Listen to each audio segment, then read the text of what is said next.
Bonjour et bienvenue dans cette nouvelle analyse. Aujourd'hui, on plonge dans l'esprit brillant d'un philosophe du Xe siècle, un polymathe si exceptionnel qu'on l'appelait carrément le second maître, juste derrière Aristote. Il s'agit d'Al-Farabi. L'anecdote fascinante, c'est la façon dont il aurait conçu sa grande vision utopique. La légende raconte qu'il travaillait secrètement comme jardinier au palais royal. Il faisait semblant de tailler les rosiers, mais en fait, il écoutait attentivement les conversations politiques de la cour pour les retranscrire en cachette. Le résultat de cet espionnage botanique et de son génie philosophique, c'est une œuvre magistrale sur l'état parfait.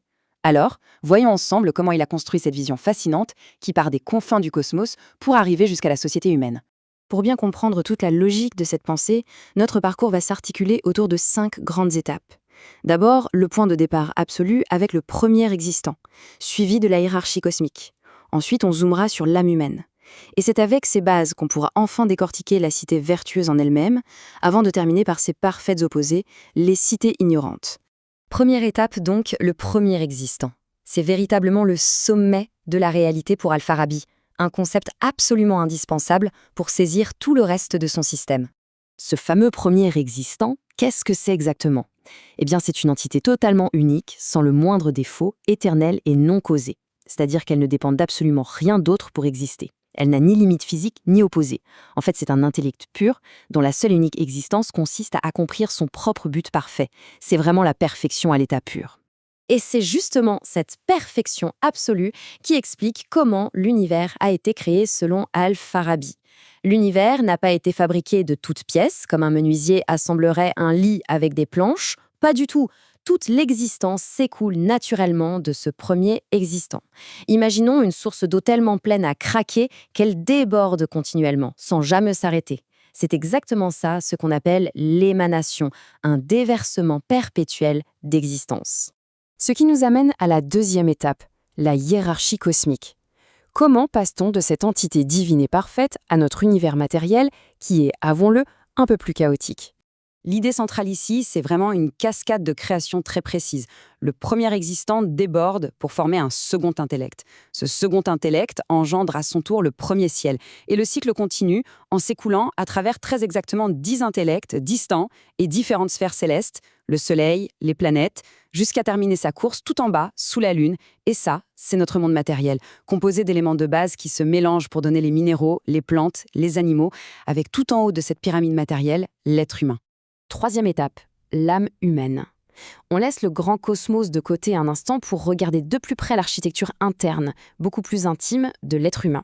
Al-Farabi décompose l'être humain en une hiérarchie stricte, presque comme une pyramide biologique et psychologique. À la base, on trouve la faculté nutritive, basiquement ce qui permet de grandir et de survivre, comme une plante. Juste dessus, la faculté sensorielle, pour percevoir le monde physique. Ensuite, la faculté imaginative, qui sert à conserver et à mélanger ses sensations.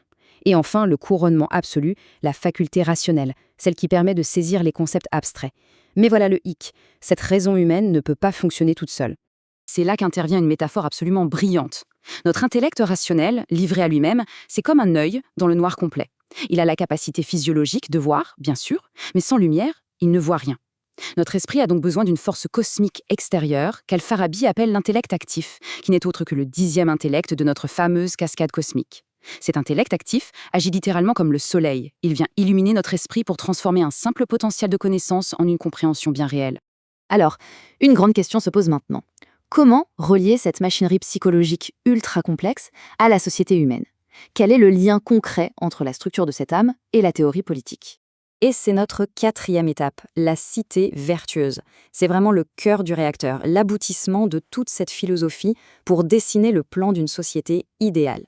Tout repose sur cette idée fondatrice magistrale d'Al-Farabi. La cité idéale ressemble à un corps complet et sain où tous ses membres coopèrent pour maintenir la vie de l'organisme. C'est génial parce qu'il prend des concepts métaphysiques qui flottent dans l'espace et les ramène sur Terre avec une image que tout le monde comprend, la biologie. Pour atteindre le bonheur ultime, la société doit fonctionner avec la même harmonie qu'un corps en pleine santé. L'analogie est très poussée. Dans le corps humain, le cœur est le maître absolu. Il dirige des organes intermédiaires qui eux-mêmes commandent d'autres organes dont le seul rôle est d'exécuter. Eh bien, la cité vertueuse, c'est la même chose. Elle a besoin d'un cœur central et parfait, un premier dirigeant qui va guider des dirigeants subordonnés qui à leur tour vont guider les citoyens. Chaque personne a un rôle bien défini qui contribue à la survie et à l'harmonie globale.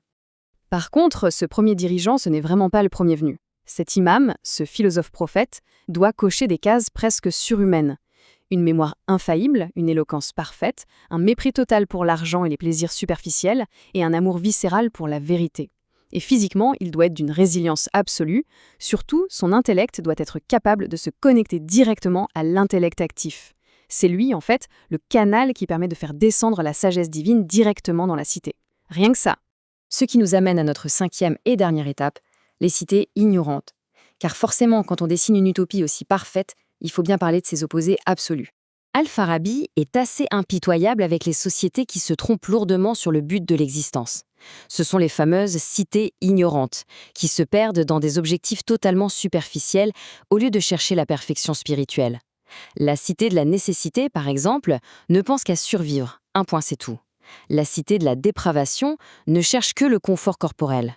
On a aussi la cité de la dignité, complètement obsédée par la renommée et l'image publique.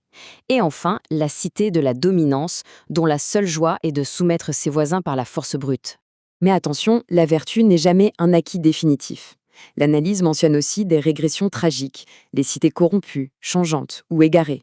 Ce sont des sociétés qui, à un moment donné, possédaient la vraie connaissance, mais qui se sont effondrées de l'intérieur à cause d'actions immorales ou des mensonges de faux dirigeants. C'est un rappel assez poignant que la vertu collective reste toujours quelque chose de fragile.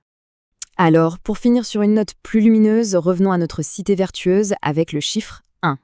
Dans cette société idéale, le temps n'est plus un obstacle. Les dirigeants et les citoyens, génération après génération, accumulent les bonnes actions et finissent par s'unir à travers le temps pour ne former spirituellement qu'une seule âme, une âme immortelle et harmonieuse. Plus les siècles passent, plus cette âme collective s'enrichit et devient massive. Et la conclusion de toute cette vision est tout simplement vertigineuse.